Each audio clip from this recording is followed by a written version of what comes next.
Hillary Clinton bears down on the ultra battleground state with a rally in St. Pete. Florida could be the center of solar energy in the entire country. Donald Trump regroups and bears down on the issue that helped him take off in the polls. I am proposing an across-the-board income tax reduction, especially for middle-income Americans. And guess what's happening around Trump's real estate? We're gonna freeze this area up. You gotta move. We'll show you the boom in tourism around the buildings that bear his name. It's like Christmas all over again. Plus, Mayors Bob Buckhorn and Rick Kreisman are back to fight the Battle of the Bay with our panel of stars on political squares. This is Money, Power, and Politics. Okay, this week could be the turning point in the race for the White House. Trump is coming off of a rough week, but we grade and judge our leaders by how well they respond to adversity and bounce back. Remember how Mitt Romney owned President Obama in their first debate? You pick the losers. You kill jobs. I have no idea what you're talking about. Yeah, remember the president had some rough weeks as well, but he won because he found ways to bounce back. Our Navy is smaller now than any time since 1917. Well, Governor, we also have fewer horses and bayonets. And so now Trump is regrouping and focusing on an issue this year that could help him close the gap. My plan will reduce the current number of brackets from 7 to 3 and dramatically streamline the process. Trump focused on his plan to drive growth in our economy, and with growth at 1.2%, that's where he has an opening. We will make America grow again. In an approach that basically follows Rick Scott here in Florida in his playbook, Trump wants to fuel jobs by cutting business taxes and cutting regulations. And beyond that, he wants us to produce more energy in our own country, and he wants to simplify the tax code, compressing the 7 brackets down to 3. That's 12%, 25%, and 33%. For many American workers, their tax rate will be 0. And with that, Trump stayed on message. He read from a script and did not engage the protesters who repeatedly interrupted his speech. Personally victimized. He simply thanked his security team for leading them out of the room. The American people first. And so Trump's week is off to a much better start than last week, especially if he blocks out Newt Gingrich trying to help him out on Fox News as only he can. Trump would cut taxes $9.5 trillion over the next decade, most of it going to top earners, and adds $11.2 trillion to the debt with unspecified spending cuts. Mr. Speaker, his numbers don't add up. Of course not. I mean, I think historically, no candidate's numbers add up, particularly in the media. But wait, so you're saying his numbers don't add up for his economic plan? I'm going to have to quote you on that one. Yeah, politicians on both sides have a way of saying the darndest things on Chris Wallace. Remember, Hillary Clinton fumbled badly last week, then blamed her convoluted response about her email controversy that earned 4 Pinocchios from the Washington Post on short-circuiting. And of course, Trump is having a field day with that. Hillary Clinton short-circuited again, to use a now famous term, when she accidentally told the truth and said that she wanted to raise taxes on the middle class. So I may have short-circuited it, and for that, I will try to clarify. Well, Clinton countered in St. Pete by claiming Trump's plan would drive us into recession, and she promoted her plan. And in the first 100 days, I will work with both parties to pass the biggest investment in new jobs since World War II. Among other things, she wants to raise taxes on the highest earners to invest in rebuilding our infrastructure. Our roads, our bridges, our tunnels, our ports, our airports, our water systems, our sewage systems. We've got to put people to work fixing all of that, because that's going to make a big difference. In an average of national polls, Clinton currently leads Trump by around 7 points. To put that in perspective, Obama beat Romney by around 4 points in 2012. So Trump is in a hole here, but remember, he was leading just 2 weeks ago, and a lot of people don't start keying into the race until around Labor Day or later. Remember, once again, in the summer of 1988, Dukakis had a big lead on Vice President Bush, and Dukakis still got blown out in the end. So we'll work through the map and show you how it is changing. But first, we have another round of political squares, and that's our takeoff of the old Hollywood squares that features a panel of stars who crack jokes and try to bluff the contestants. And tonight with that, we have round 2 of the Battle of Tampa Bay with our mayors Bob Buckhorn and Rick Kreisman. So announcer Darren, take it away. One of these stars is sitting in the secret square, and the contestant who picks it could win a special prize. Which star is it?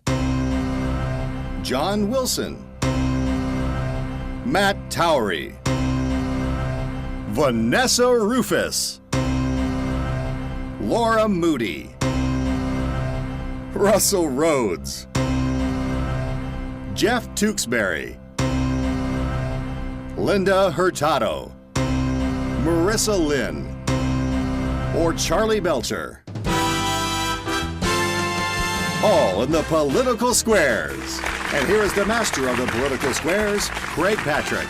All right, there we go again. Thank you very much. Thank you for joining us, ladies and gentlemen. It's good to have you here on Political Squares. This is round two. Our stars once again are back. Thank you so much for joining us, old friends. And we have some familiar contestants as well. Mayor Buckhorn to my right, your left, and Mayor Kreisman of St. Petersburg. We have a battle of the bays continuing. I believe first round went to Mayor Kreisman last week. This is round two. Mayor Buckhorn is going to try to even it out. Mayor Buckhorn, where do you start? I'm going to start with Charlie Belcher. Charlie Belcher, center square. Here we go again. Hit me, Craig. What do you got? All right, Charlie. Which Republican candidate said after a primetime debate, the more wine I drank, the better the debate got? I think that's what everyone said who was watching it at home. The more that's how you every time somebody says something that you think may not be true, you drink at home, and it's a good game. Careful, though. Just don't drive anywhere afterwards. No, I believe that was Newt Gingrich. All right, he's going with Newt Gingrich. I will disagree with that. Disagree? Do you know who it was? I have no idea. Lindsey Graham. It was Lindsey Graham, but you got it right. So once again, Mayor of Tampa off to a very good start right here. Circle gets the square. All right, Mayor Kreisman, you're up. I'm going to choose Marissa. All right, Marissa Lynn, you're up. Finally, let's go. What is the one thing the Democrats and Republicans share in common? Well, Craig, that's easy. Our money. We can't go with that. That's too easy. Let's go another one. Where does the expression to vet someone come from? You vet a candidate, you vet a running mate, you check them out. What was the origin of that? Strangely enough, it comes from the word veterinarian. Like when veterinarians had to check out horses before races to make sure they'd be good runners for that particular race. Where do we go with that? That's her answer. Well, that's fairly accurate in some instances, but I'm going to disagree. All right, he's going to disagree, and he gets it wrong. He gets it wrong. It is a contraction of the word veterinarian. Back in the horse racing, you check a horse for flaws. It carried over to the horse race in politics, and there we go. And so goes the origin of the word vetting in politics. This could be a quick game. It's looking good for Mayor Buckhorn here. What do you like? I'm going with my old friend John Wilson. John Wilson, here we go. True or false? Hillary Clinton was a Republican who campaigned for Barry Goldwater. True or false? This is serious. He was never a Republican. All right, Mayor Buckhorn, is he bluffing or is he onto something? He is not onto something. It was true. We have a winner. This game is evened up. The battles of the Bay. Mayor Kreisman wins last week. Mayor Buckhorn wins this week. Congratulations. We're going to pick it up once again with round 3 next week. Boy, thank you both so much for joining us. You'll find more Political Squares, humor segments, hard news investigations, and interviews on our YouTube channel. Search for Craig Patrick's Money, Power, and Politics. Click subscribe at the top of the page and get caught up on segments and prior shows you may have missed. Coming up, we'll show you how the election map may look very different than you may expect. And we'll take you to the new tourist craze in New York that's all about Trump.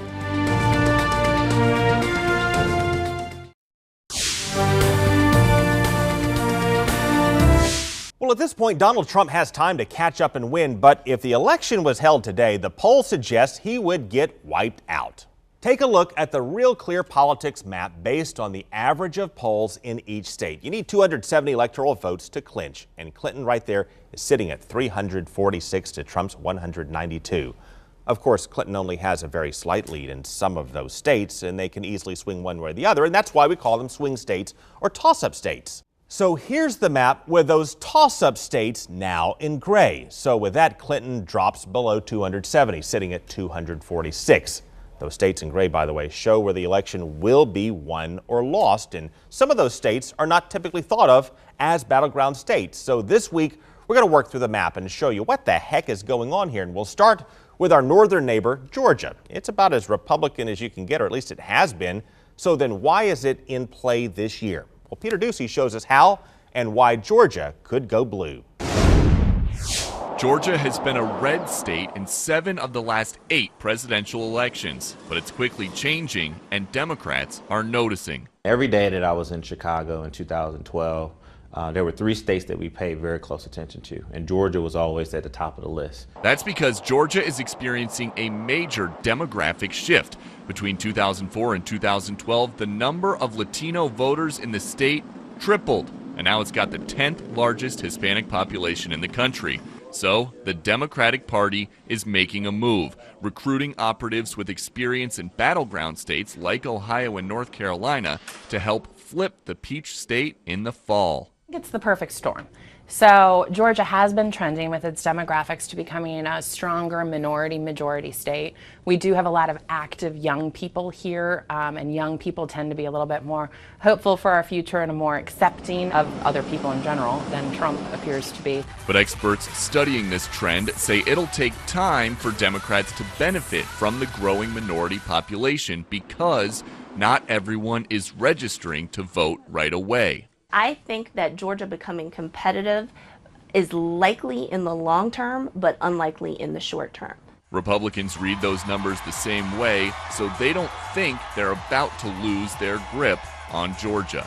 Democrats in Georgia, year in and year out, tell us this is the year where the demographic time bomb goes off and we're taking you guys out. It hasn't happened.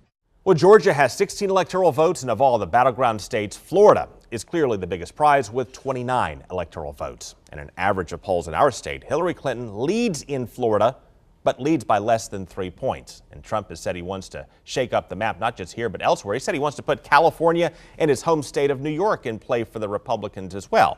We are not seeing that in any of the polling, but we are seeing some interesting changes in the state of New York because Trump's rise in the polls has triggered a boom in tourism around his properties. And Stacey Delicott shows us how it's playing out at Trump Tower in New York. We're gonna freeze this area up. You gotta move. You gotta move. This is the typical scene outside of Trump Towers these days as tourists pack the sidewalk to try to get a glimpse of the candidate, or at the very least, his motorcade. Just to see him whether he is or isn't president. It's a person that they can go home and tell their friends they saw. The Bitar family is visiting from Pittsburgh, and stopping by here was at the top of their list. It's a historic landmark now that he's running for president, and we like Trump, so. Think you'll catch a glimpse of him? We hope so. Even non-supporters are coming by for selfies. You like Donald Trump? I cannot decide now. We are not supporting anyone. We wish there was a third candidate. We just thought, you know, he might be the president. We want to get our picture made in front of his building. The atrium of the Trump building is open to the public, as are multiple restaurants inside and, of course, the Trump store. I am from Italy. From Italy? Yeah. All the way from Italy, and you stopped at the Trump store? Yeah. Patricia Puglia stopped by to buy souvenirs for friends, but she passed on the $30 Make America Great Again hat. Not by choice, but because a sales associate told me you have to be an American citizen to buy one. It counts as a campaign contribution. So what do the constant crowds mean for regular New Yorkers who themselves live in Trump Tower or work nearby? It's just so congested, and then you have, your camera crews and your police. Monica Lantry passes by every day to get to her office. It's like Christmas all over again, it's just a mob scene, you just can't walk down the sidewalk, you have to walk in the streets, and, it's a bit of an inconvenience, but what can you do? They'll just wait it out till November and hope this circus leaves town. Coming up, we'll put Trump's dust-up with the Khan family in context. We'll show you how it compares to others who jumped into the arena, from the Swift boat veterans to Joe the plumber. And we'll show you when and how the race may tighten sooner than you may think.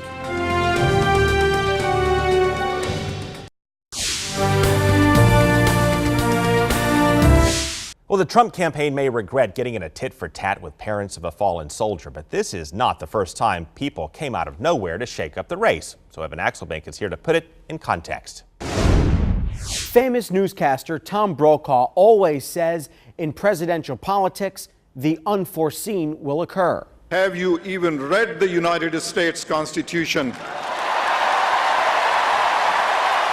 I will gladly lend you my copy. Until the father of a dead Muslim soldier insisted that his family belongs in America too, Donald Trump was a nearly even bet to win in November. You have sacrificed nothing and no one. Thus began Trump's tailspin. What sacrifice have you made for your country? I think I've made a lot of sacrifices. I work very, very hard. I've created thousands and thousands of jobs, tens of thousands of jobs. After months of attacks from top Democrats, a defining challenge came from a family with a personal story. That's nothing new in presidential politics. Please welcome Joe the Plumber. Remember him? Samuel Joe Wurzelbacher was used by John McCain in 2008 to hit then-Senator Obama over a plan to raise taxes on wealthier business owners.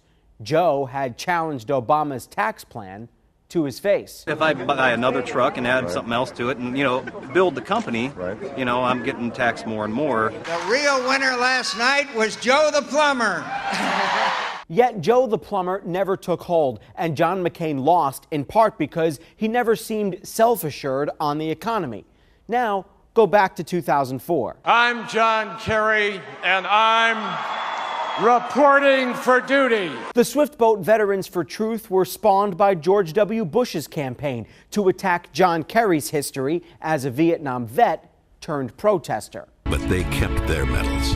Today, they are teachers, farmers, businessmen. He betrayed us in the past. How could we be loyal to him now? Those attacks worked because they went after Kerry's supposed strength and patriotism during the height of the Iraq War. So the proverbial common man always enters the campaign. His policies, his practices do not reflect that he has any understanding of the basic fundamental constitutional principles of this country. They can say things in ways that the candidates themselves can't.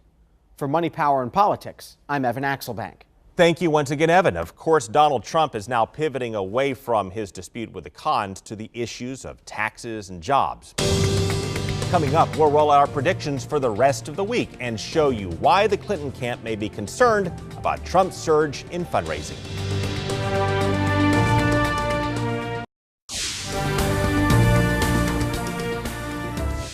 Well, don't be surprised if Donald Trump gains a little ground in the polls this week, in fact, over the next couple of weeks. And though the Clinton camp is way up right now, there is some call for concern within the Clinton campaign because Donald Trump is raising a good deal of money, in fact, exceeding expectations of $80 million in July, much of it by way of small donors a la Bernie Sanders.